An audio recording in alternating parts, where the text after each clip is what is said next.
Introduction to Network Firewall Policies. Welcome to the channel. Please consider subscribing. I produce videos daily covering a wide variety of cloud topics with focus on networking. Also, hit the bell icon to get notified of new videos. In this presentation, we are going to explore global network firewall policies with IAM-Governed Tags in Google Cloud. This is a powerful combination that provides centralized, scalable, and secure firewall management across your cloud infrastructure. Firewalls are the fundamental building blocks for a secure cloud environment. Google Cloud has evolved its firewall capabilities over time, starting with organization and folder-level hierarchical firewall policies while keeping VPC firewalls unchanged. The latest evolution expands the firewall policy structure down to the VPC level with significant enhancements. The key innovation here is the network firewall policy. This acts as a container for firewall rules, but with a crucial difference from traditional VPC firewall rules. Rules defined in a network firewall policy are not enforced anywhere until the policy is explicitly associated with a VPC network. Each VPC network can have one network firewall policy associated with it. What makes this approach powerful is the integration with IAM-Governed Tags in firewall rules. These tags replace the older network tags and provide identity to workloads with full IAM access control. This means you can control not just what traffic is allowed, but also who has permission to assign these tags to resources. Let me walk you through the diagram that shows GCP's complete firewall policy structure. The organization node connects to the hierarchical firewall policy, which is applied at the organizational level to enforce security policies across all projects. The organization also connects to folders, which are intermediate organizational units. Folders connect to their own hierarchical firewall policy, allowing folder-level customization. Folders contain projects, which are the fundamental unit for resource organization in GCP. Projects connect to VPC networks, where your actual compute resources live. VPC networks connect to three different firewall types. VPC firewall rules, which are the traditional per VPC firewall rules that have been available since the beginning. Global network firewall policy, which is the new approach we are focusing on today that can be shared across multiple VPCs. And regional network firewall policy, which is similar to global but scoped to specific regions. Finally, all of these connect to implied rules, which are the default rules that come with every VPC network, including an egress allow all and an ingress deny all rule. Understanding IAM-Governed Tags. IAM-Governed Tags, often simply called tags, represent a significant advancement over the older network tags. These are key value pair resources defined at the organization level of the Google Cloud resource hierarchy, and they integrate deeply with identity and access management. The critical difference from network tags is that IAM-Governed Tags include access control as part of their definition. IAM permissions specify who can create tags, who can assign values to tags, and who can attach tags to resources. This provides a level of governance that was impossible with the older network tags, which were simply strings that anyone with instance access could modify. Let me explain the diagram showing the tag hierarchy and access model. The organization is the container for all tag definitions. Tags must be created at the organization level, making them global resources that can be used across the entire organization. The organization connects to the tag key, which is the first component of the tag structure. A tag key is like a category. For example, you might create a tag key called environment or application tier. The tag key connects to tag values, which are the specific values that can be assigned to the key. For an environment key, values might include production, staging, and development. The diagram shows tag values connecting to the compute instance, which represents the actual resource where tags are applied. Once a tag binding is created, the instance has that tag identity. There is also a path showing IAM roles connecting to tag admin and tag user roles. The tag admin role is held by administrators who can create, update, and delete tags. The tag user role is held by users who can bind tags to resources. Both of these roles connect to the tag values, showing that IAM controls who can work with tags at each level. Tags adhere to Google CP's inheritance resource model. This means tags and their values are passed down across the hierarchy from their parents. You can create tags in one place and then use them by other folders and projects throughout the resource hierarchy. This inheritance model makes tags extremely powerful for consistent policy enforcement across large organizations. Lab Architecture Overview. Now let us look at the architecture we will be building in this lab. The lab has two parts. The first part demonstrates network firewall policies and tags using a single VPC network. The second part shows how to use tags across peered VPC networks. This requires a single Google Cloud project with the ability to create multiple VPC networks. Let me explain the complete lab architecture diagram. The diagram starts with your Google Cloud project as the container for all resources. The project connects to two VPC networks. The first is FW Policy VPC1, which is the primary VPC network where we will create our network firewall policy. The second is FW Policy VPC2, which is the secondary VPC network we will peer with VPC1 in the second part of the lab. The FW Policy VPC1 VPC connects to FW Policy VPC1 subnet, which is a subnet with the CIDR range 10.0.0.0/24. This subnet contains two instances. The FW Policy VPC1 www instance is a web server running Apache that will serve as our target.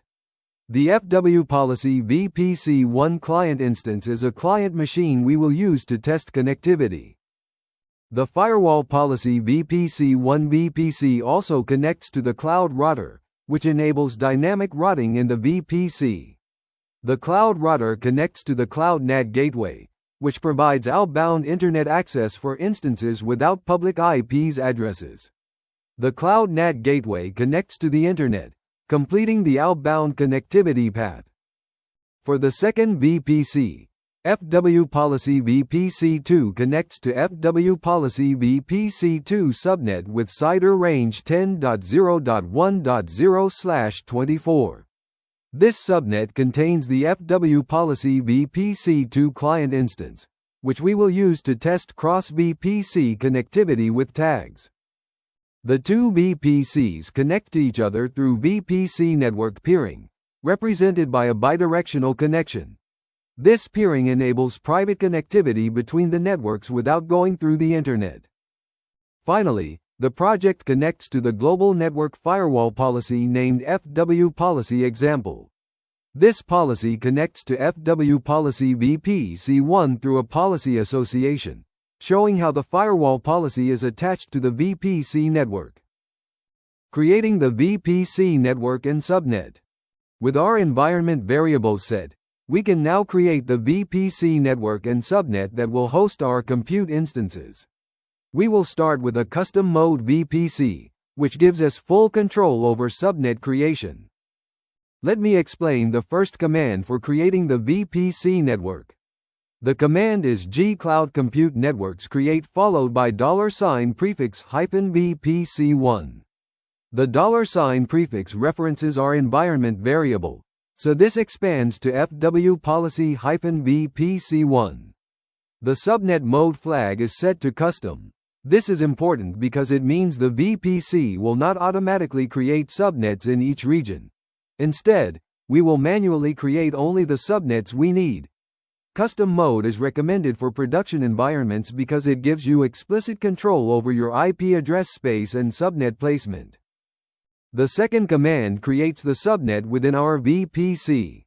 The command is gcloud compute networks subnets create followed by $prefix -VPC1 subnet, which expands to FW Policy VPC1 subnet. The range flag specifies the CIDR block for this subnet as 10.0.0.0/24. This provides 254 usable IPs, which is more than enough for our lab. The network flag specifies which VPC this subnet belongs to, referencing our newly created VPC. The region flag specifies US Central 1 as the region where this subnet will be created.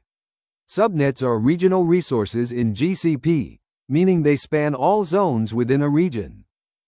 After running these commands, you will have a VPC network with a single subnet ready to host instances. The VPC is isolated from other VPCs by default, and there is no internet connectivity yet. We will add that in the next step with CloudNAT. Creating the secure shell firewall role and instances. Before creating instances, we need a firewall route that allows SSH access through identity-aware proxy. Then we will create two instances, a web server and a client machine. The first command creates an SSH firewall route. The command is gcloud compute firewall rules create followed by allow SSH ingress from VPC-1. The direction flag is set to ingress, meaning this route applies to incoming traffic. The action flag is set to allow, permitting the matched traffic. The network flag specifies our VPC network. The rules flag specifies TCP:22, allowing TCP traffic on port 22, which is the SSH port. The source ranges flag specifies 35.235.240.0/20, which is the IP range used by Google's identity-aware proxy service. This allows secure SSH access without exposing instances to the entire internet. The second command creates the web server instance. The command starts with gcloud compute instances create followed by $prefix -VPC1-www. The subnet flag specifies our subnet. The no address flag means the instance will not receive an external IP address, relying on CloudNAT for outbound connectivity. The zone flag specifies the availability zone. The metadata flag with startup script provides a script that runs when the instance boots. This script installs Apache Web Server, enables secure sockets layer, retrieves instance metadata including hostname, network, and zone, creates a custom index page displaying this information, and restarts Apache to apply changes. The third command creates the client instance using similar parameters but without the startup script since it is just a test client. This instance will be used to test connectivity to the web server. Testing initial connectivity. With our instances created, let us verify the current state of connectivity. Because we have not yet created a network firewall policy, and by default all ingress traffic is denied, the client should not be able to read the web server. Let me explain the diagram showing the current network state. The diagram shows FW policy VPC1 client as the source instance attempting to make a connection. There is a line from the client to curl HTTP request, showing the client is trying to make an HTTP request. The HTTP request connects to a diamond-shaped decision point labeled default deny rule.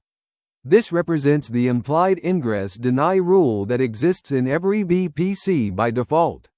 The default deny rule connects to connection blocked, showing that the request is denied. Finally, connection blocked connects to FW policy VPC1 www with a crossed out line, indicating no traffic can read the web server. This visual representation shows exactly why our test will time out. To perform the test, you first need to SSH into the client instance. You can do this through the Cloud Console by navigating to Compute Engine, then Virtual Machine Instances, finding FW Policy VPC1 Client, and clicking the SSH button. Alternatively, you can use gcloud compute SSH from Cloud Shell. Once connected to the client instance, run the curl command against the web server hostname with a connect timeout of 2 seconds. The expected output is a connection timeout after approximately 2001 milliseconds. This confirms that the default deny rule is blocking the HTTP traffic. You can also verify from Cloud Shell that there are no VPC firewall rules defined for the VPC by running G-Cloud Compute Firewall Rules List with a filter for our network. The only rule you should read is the Secure Shell rule we created for IAP access. This confirms that the web traffic is being blocked by the implicit deny rule, not by any explicit deny rule we created. In the next section, we will create a global network firewall policy to allow this traffic. Creating a global network firewall policy. Now we will create our first global network firewall policy. This policy will serve as the container for our firewall rules and can be associated with one or more VPCs networks. Let me explain the command to create the network firewall policy. The command is G-Cloud Compute Network Firewall Policies create followed by $prefix -example, which expands to FW policy -example. The description flag provides a human-readable description for the policy, which is helpful for documentation and when viewing policies in the console. The global flag indicates this is a global network firewall policy, as opposed to a regional one. Global policies can be associated with VPC networks in any region, providing centralized management. After creating the policy, we need to add rules to it. Without rules, the policy does nothing. The command to add a rule is G-Cloud Compute Network Firewall Policies rules create followed by 500, which is the priority number. Lower numbers mean higher priority, and 500 is a reasonable starting point that leaves room for higher and lower priority rules. The action flag is set to allow, meaning traffic matching this rule will be permitted. The description flag provides context about what this rule does. The Layer 4 configs flag specifies the protocols and ports, in this case TCP:80 and TCP:443 for HTTP and HTTPS traffic. The firewall policy flag references our policy name.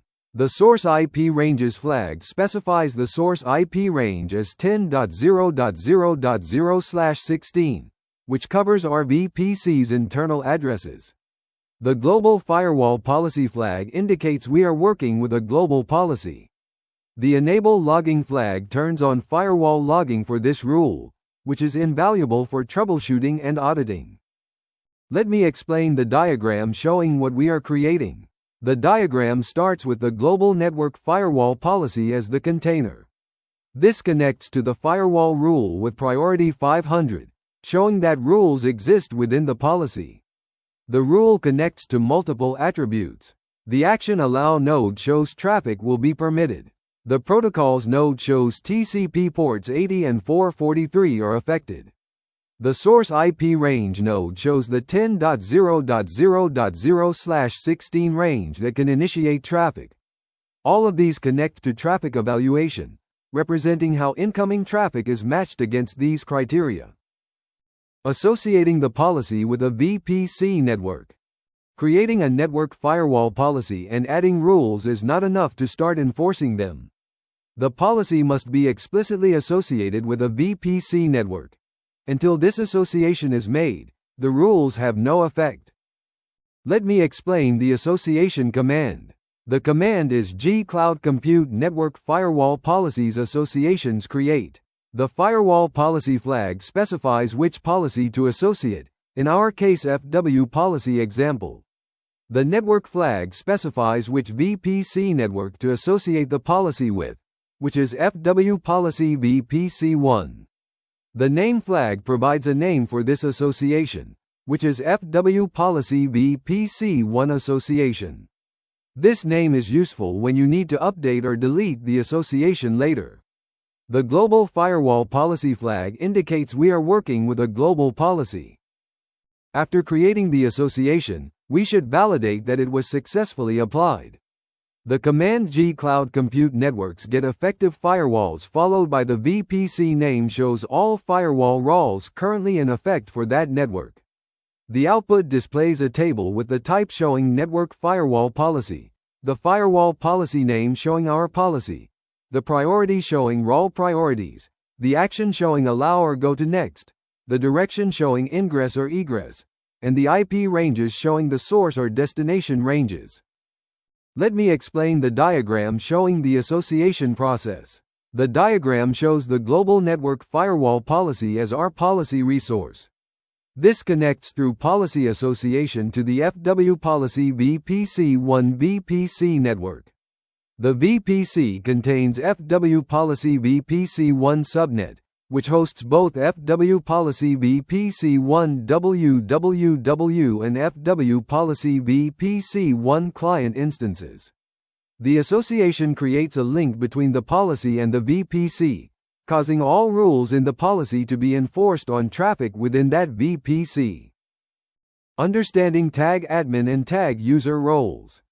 Before we can create and use IAM-governed tags, we need to understand the IAM roles involved. Tags have their own set of permissions that control who can create, manage, and read them.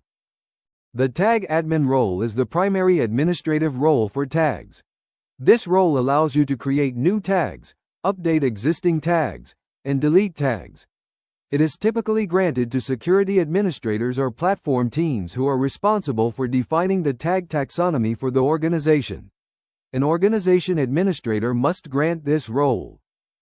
The command to grant the tag admin role is G-Cloud Organizations @ IAM policy binding followed by the organization ID. The member flag specifies who receives the role in the format user:\email address. The role flag specifies roles/resource manager.tagadmin. To verify the role was granted, you can run G-Cloud Organizations get IAM policy with the organization ID and use the flatten and filter flags to show only the tag admin role bindings. Let me explain the diagram showing the IAM role structure for tags. The diagram starts with the organization as the resource where tags are defined. The organization connects to two IAM roles. The tag admin role connects to three permissions: create tags for defining new tag keys, update tags for modifying existing tags, and delete tags for removing tags. The tag user role connects to two permissions: bind tags for attaching tags to resources and view tags for reading tag information. Both roles connect to tag keys and tag values, showing that these roles govern access to the tag resources themselves. Finally, tag values connects to compute instances, representing the binding of tags to workloads. Updating firewall rules to use tags. With our tags created, we can now update the firewall role to use them instead of IP ranges. This provides much more granular control over traffic because we can specify exactly which tagged instances can communicate. First, let us verify the current state of the rule. The command G-Cloud Compute Network Firewall Policies rules describe 500 with the firewall policy and global firewall policy flags shows the rule details. Notice that the rule currently uses source IP ranges of 10.0.0.0/16 and has no tag references. Now we update the role to use tags. The command is G-Cloud Compute Network Firewall Policies roles update 500. The firewall policy flag specifies our policy. The source secure tags flag specifies the source tag as org ID/tags VPC-1/web clients. This means only instances with the web clients tag can be the source of traffic matching this role. The target secure tags flag specifies org ID/tags VPC-1/web servers. This means the role only applies to instances with the web servers tag as the target. The global firewall policy flag indicates we are working with a global policy. After updating, describe the route again to verify the changes. The output now shows source secure tags with the web client's tag value ID and state effective, meaning the tag is valid and active. It also shows target secure tags with the web server's tag value ID and state effective. The source IP ranges field still shows 10.0.0.0/16 because we have not removed it yet. Testing tag-based firewall rules without tags applied. An important concept to understand is that updating the firewall role to use tags does not automatically apply those tags to instances.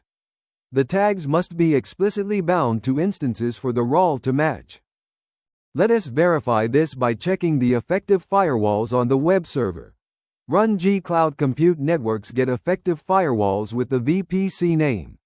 The output still shows our priority 500 ROT at the network level.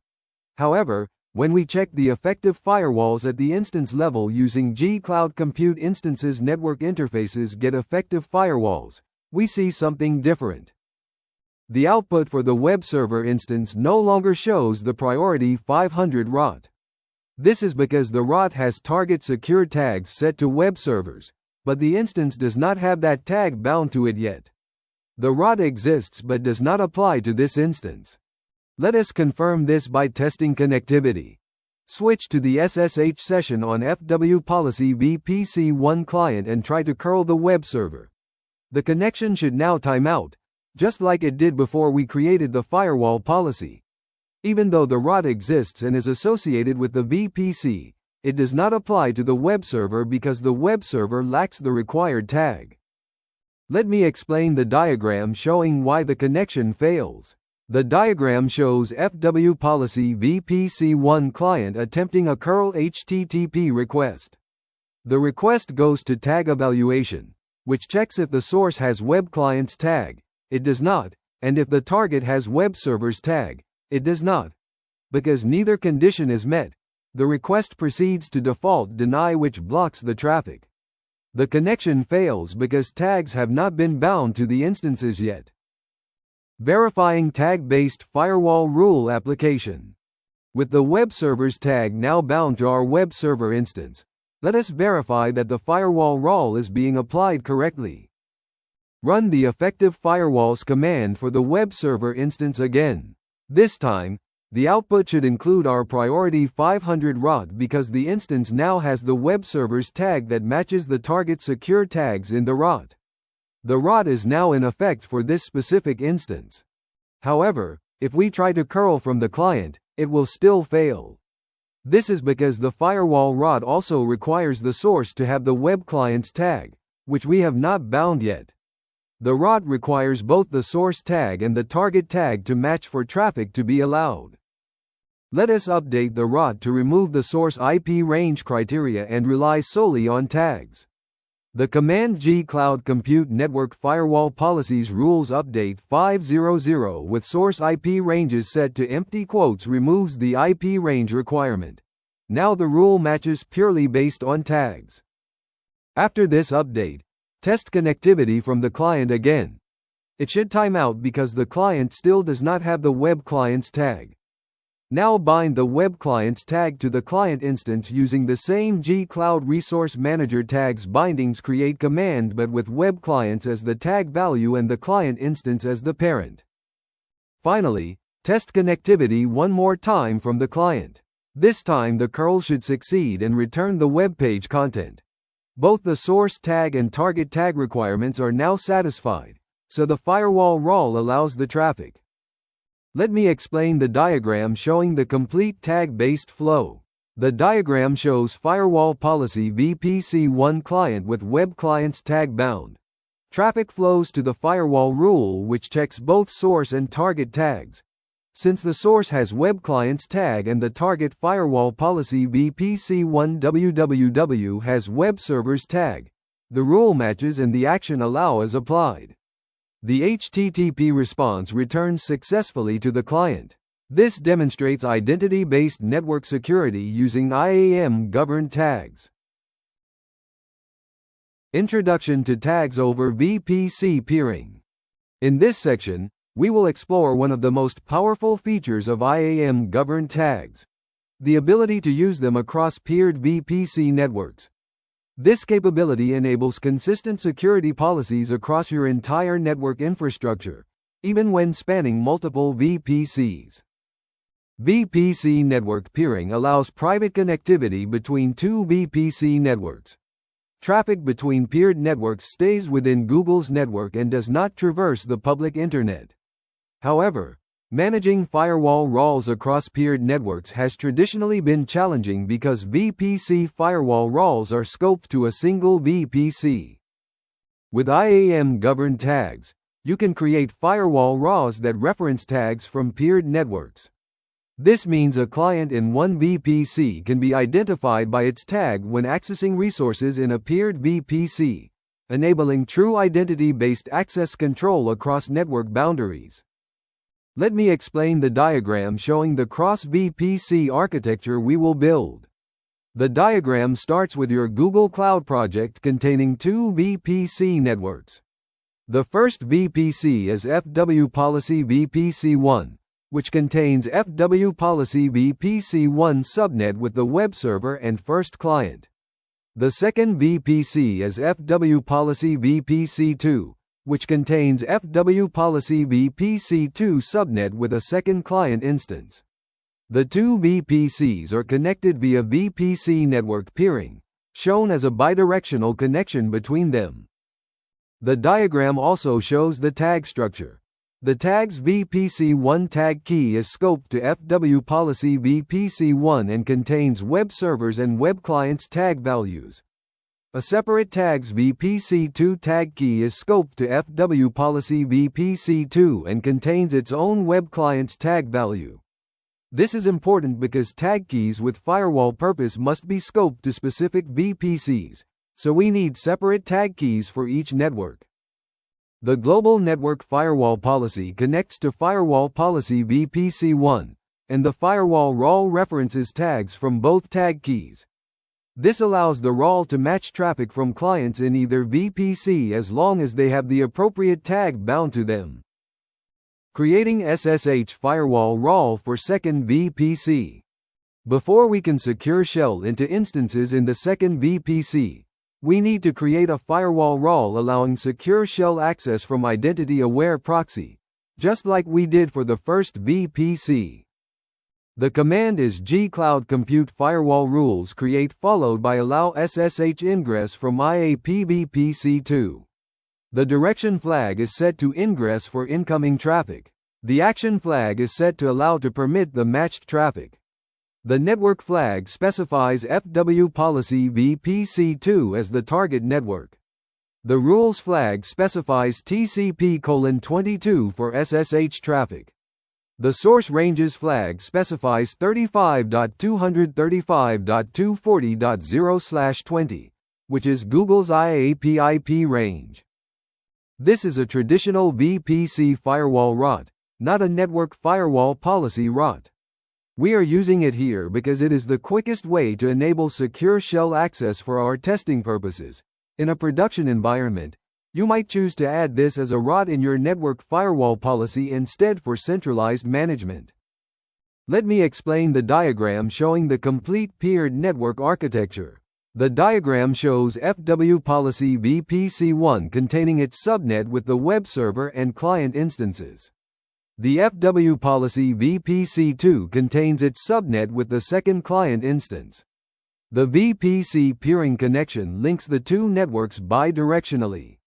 The Cloud NAT in VPC1 provides internet access for instances there, while VPC2 instances do not have Cloud NAT configured, which is fine since they only need to communicate with VPC1 over the peering connection. The SSH firewall rules box shows both allow SSH ingress from IAP-VPC1 and allow SSH ingress from IAP-VPC2 rules, enabling IAP-SSH access to instances in both VPCs. This allows us to connect to any instance for testing regardless of which VPC it belongs to. Creating tag key and value for second VPC. Now we will create the tag key and value for the second VPC. This follows the same pattern as before, but with the purpose data scope to Firewall Policy VPC2. The first command creates the new tag key. The command is gcloud resource manager tags keys create followed by tags VPC2. The parent flag specifies organization/org ID. The purpose flag is GCE_firewall to enable firewall RAW integration. The purpose data flag specifies network operator project ID/prefix VPC2, scoping this tag key to Firewall Policy VPC2. The second command creates a web client's tag value within this new key.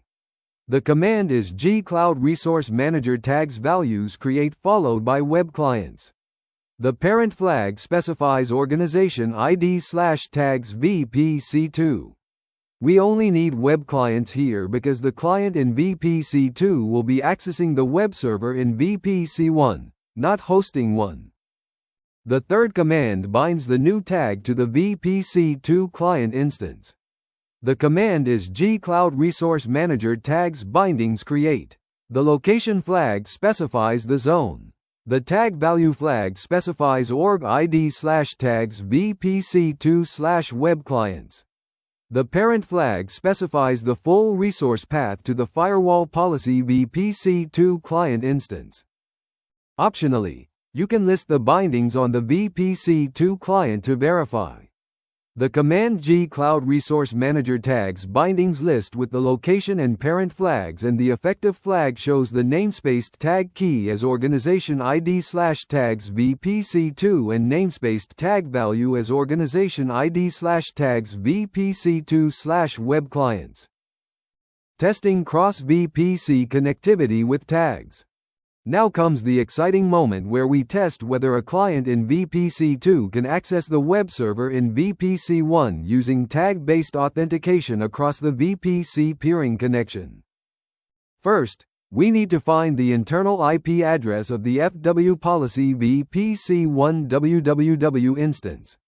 The command gcloud compute instances list with a filter for VPC1 www returns the instance details including its internal IP address. Note the internal IP, which will be something like 10.0.0.2. Next, connect to the firewall policy VPC2 client instance via secure shell.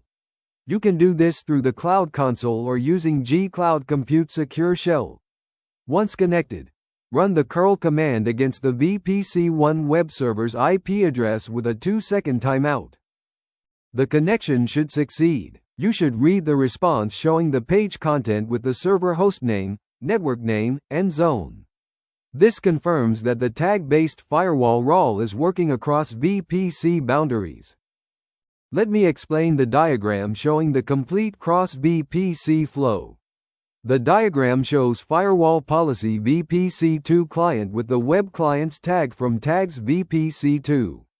The client sends an HTTP request that traverses the VPC peering connection to reach firewall policy VPC1. The request arrives at the firewall route priority 500, which evaluates the source tag, because the route now includes web clients from tags VPC2 as a valid source, and the target firewall policy VPC1 www has the web server's tag from tags VPC1. The route matches and allows the traffic. The HTTP response returns through the peering connection back to the VPC2 client. Clean up removing instances and NAT. After completing the lab, it is important to clean up all resources to avoid ongoing charges. We will delete resources in the reverse order of creation, starting with instances and Cloud NAT. The first 3 commands delete the compute instances. Each command uses gcloud with the -q flag for quiet mode, which suppresses confirmation prompts. The compute instances delete subcommand is followed by the instance name and zone flag.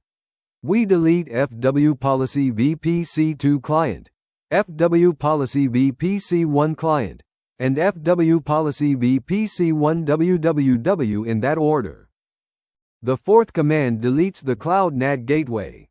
The command is gcloud-q compute routers NATs delete followed by the NAT name, FW policy-VPC1-Cloud NAT. The router flag specifies which cloud router the NAT belongs to, and router region specifies the region. The fifth command deletes the cloud router. The command is gcloud-q compute routers delete followed by the router name FW policy VPC1CR and the region flag. Clean up removing tags and firewall policy. Next, we remove the tags and the global network firewall policy. Tags must be deleted in order. First the tag values, then the tag keys. The firewall policy association must be removed before deleting the policy itself. The first command deletes the web client's tag value from tags VPC2. The command is gcloud-q resource manager tags values delete followed by the full path organization ID/tags VPC2/web clients. The second command deletes the tags VPC2 tag key. Once all values in a key are deleted, the key itself can be removed. The command is gcloud-q resource manager tags keys delete followed by org ID/tags VPC2. The third and fourth commands delete the tag values from tags VPC1. We delete web servers first, then web clients. The fifth command deletes the tags VPC1 tag key. The sixth command removes the firewall policy association. The command is gcloud-q compute network firewall policies associations delete. The firewall policy flag specifies which policy. The name flag specifies the association name we created earlier. The seventh command deletes the firewall policy itself. The command is gcloud-q compute network firewall policies delete followed by the policy name and global flag. The eighth and ninth commands delete the secure shell firewall rules we created for identity-aware proxy access. Cleanup removing IAM bindings and networks. The final cleanup steps remove the IAM RAL bindings and the VPC networks with their peering connections and subnets. If you modified the tag admin and tag user roles during the lab, you should remove those bindings. The first command removes the tag admin role binding using gcloud organizations remove IAM policy binding with the organization ID, member specification, and role. The second command removes the tag user role binding similarly. Next, we delete the VPC network peering connections. Both sides of the peering must be deleted. The third command deletes VPC1 to VPC2 using gcloud compute networks peerings delete with the peering name and the network flag specifying which network owns this peering configuration. The fourth command deletes VPC2 to VPC1 similarly. The fifth and sixth commands delete the subnets. Each subnet is deleted using gcloud compute networks subnets delete with the subnet name and region flag. Finally, the seventh and eighth commands delete the VPC networks themselves. Once subnets and peerings are removed, the networks can be deleted using gcloud compute networks delete. Let me thank you for your attendance. Please consider subscribing to the channel and liking this video.